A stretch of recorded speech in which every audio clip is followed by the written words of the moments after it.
જાપાનના કુશીરો પોર્ટ પર સુનામીની પહેલી લહેર પહોંચી છે। જાપાનના પૂર્વ કિનારે 1 ફૂટ ઊંચા મોજા ઉછળ્યા છે। સમુદ્રમાં 3 મીટર ઊંચી લહેરો ઉઠવાની વ્યક્ત કરાઈ છે આશંકા। મહત્વનું છે કે જે રીતે સમાચાર સામે આવ્યા છે, હાલ ચેતવણી જાહેર કરવામાં આવી છે। બીજી તરફ જોખમની પણ શક્યતાઓ છે।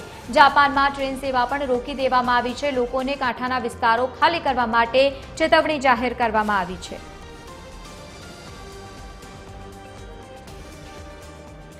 તો જોખમની શક્યતાઓને ધ્યાનમાં રાખીને ટ્રેન સેવા પણ રોકી દેવામાં આવી છે। દ્રશ્યો આપ ટીવી સ્ક્રીન પર જોઈ રહ્યા છો, જ્યાં જાપાનમાં સુનામીની પણ ચેતવણી જાહેર કરવામાં આવી છે। કુશીરો પોર્ટ પર સુનામીની ચેતવણી જે રીતે જાહેર કરવામાં આવી હતી, તેની પહેલી લહેર જોવા મળી રહી છે। જાપાનના પૂર્વ કિનારે 1 ફૂટ ઊંચા મોજા ઉછળતા હોય તેવા દ્રશ્યો સામે આવ્યા છે અને બીજી તરફ લોકોને દરિયાકાંઠાના વિસ્તારોમાં ન જવા માટે પણ અપીલ કરવામાં આવી છે।